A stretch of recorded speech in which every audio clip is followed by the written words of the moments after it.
नमस्कार दर्शकों ममता कुलकर्णी जी हाँ, एक समय पर बॉलीवुड की टॉप एक्ट्रेस में से एक हुआ करती थी। लेकिन वक्त के साथ विवादों से उनका नाता हुआ और फिल्मी दुनिया से उनका दामन जैसे छूट सा ही गया। बता दें कि कंट्रोवर्सी क्वीन ममता इन दिनों महाकुंभ में नजर आ रही है। उन्हें लेकर एक बड़ी खबर भी सामने आई है। ममता कुलकर्णी एक समय पर बॉलीवुड की टॉप एक्ट्रेस में से एक हुआ करती थी। उन्होंने कई हिट फिल्में भी दी है। ममता कुलकर्णी को प्रयागराज के महाकुंभ मेले में किन्नर अखाड़े के महामंडलेश्वर का पद दे दिया गया। 90 के दशक की एक्ट्रेस ने दीक्षा से पहले 24 जनवरी को त्रिवेणी संगम पर पिंडदान किया था। किन्नर अखाड़े की आचार्य महामंडलेश्वर लक्ष्मी नारायण ने ममता के महामंडलेश्वर नियुक्त होने की खबर की घोषणा की है। आपको बता दें कि महामंडलेश्वर एक उपाधि है जिसका प्रयोग कुछ हिंदू साधुओं द्वारा किया जाता है जो सांसारिक सुखों को त्याग कर देते हैं। एक मीडिया चैनल से बात करते हुए लक्ष्मी नारायण त्रिपाठी ने कहा कि किन्नर अखाड़ा ममता कुलकर्णी को महामंडलेश्वर बनाने जा रहा है। अब उनका नाम श्री यमई ममता नंदगिरी रखा गया है। उन्होंने ये भी कहा कि जब मैं यहाँ बात कर रही हूँ तब सभी अनुष्ठान चल रहे हैं। वह पिछले 1.5 साल से किन्नर अखाड़े और मेरे संपर्क में है। अगर वह चाहती तो उन्हें किसी भी धार्मिक व्यक्ति का किरदार निभाने की अनुमति है, क्योंकि हम किसी को भी अपनी कला दिखाने से नहीं रोकते। ममता ने इंस्टाग्राम पर एक वीडियो शेयर किया और बताया कि प्रयागराज में अपने अनुष्ठान पूरे करने के बाद वह काशी विश्वनाथ का आशीर्वाद लेने के लिए वाराणसी जाएगी। ममता कुलकर्णी की अयोध्या जाने की भी योजना है।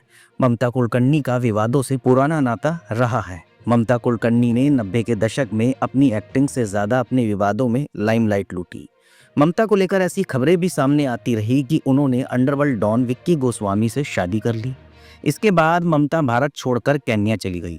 साल 2016 में उनका नाम एक ड्रग्स स्कैंडल में भी आया था।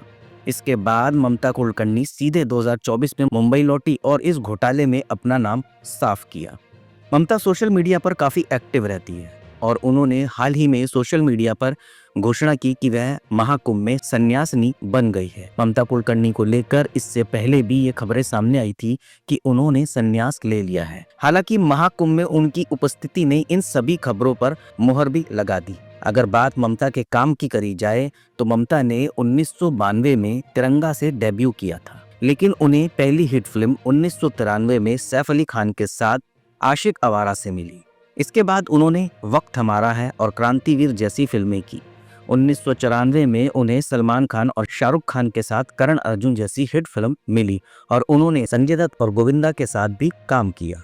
ममता ने ये भी कहा कि महाकुंभ में आना और यहाँ की भव्यता को देखना उनके लिए बहुत ही यादगार पल है। उन्होंने ये भी कहा कि ये मेरा सौभाग्य होगा कि महाकुंभ की इस पवित्र बेला में मैं भी साक्षी बन रही हूँ, संतों के आशीर्वाद प्राप्त कर रही हूँ। जब ममता किन्नर अखाड़े पहुंची तो उन्हें देखने के लिए भीड़ उमड़ पड़ी। उनके साथ सेल्फी और फोटो लेने के लिए लोगों में होड़ मच गई।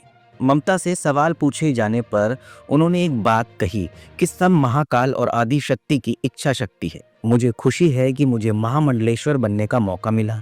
मैंने एक दिन का समय लिया सोचने के लिए कि मुझे ये लेना चाहिए या नहीं। जब मुझे पता चला कि किन्नर अखाड़ा के महामंडलेश्वर में किसी चीज़ की बंदिश नहीं है, आप स्वतंत्र रह सकते हो, धार्मिक रूप से भी कुछ भी कर सकते हो, तब मैंने ये निर्णय लिया। इसके अलावा ममता कुलकर्णी ने यह भी कहा कि मैं 1-2 फरवरी तक यहाँ कल्पवास में रहूंगी और साधना करूंगी। इसके अलावा ममता पर आरोप लगा कि उन्होंने दुबई में रहने वाले, जैसा कि मैंने पहले भी आपको बताया, कि underworld drug mafia Vicky Goswami से शादी कर ली थी। हालांकि ममता ने अपनी शादी की खबरों को हमेशा से ही अफवाह बताया। ममता का कहना था कि मैंने कभी किसी से शादी नहीं की। यह सही है कि विक्की से मैं प्यार करती थी, लेकिन उसे भी पता होगा कि अब मेरा पहला प्यार ईश्वर है। ममता ने 2013 में अपनी किताब autobiography of an Yogini release की थी। इस दौरान फिल्मी दुनिया को अलविदा कहने की वजह बताते हुए कहा था कि कुछ लोग दुनिया के कर्मों के लिए पैदा होते हैं जबकि कुछ ईश्वर के लिए पैदा होते हैं। मैं भी ईश्वर के लिए पैदा हुई हूँ। दर्शकों, आपको मैं एक बात और बता दूं कि महामंडलेश्वर बनने की प्रक्रिया इतनी आसान भी नहीं होती। जहाँ पहले अखाड़े को आवेदन करना होता है, सन्यास की दीक्षा देकर संत बनाते हैं, नदी किनारे मुंडन फिर स्नान कराते हैं, परिवार और खुद का तर्पण कराते हैं, पत्नी बच्चों समेत परिवार का पिंड दान कर सन्यास परंपरा अनुसार विजय हवन संस्कार होता है।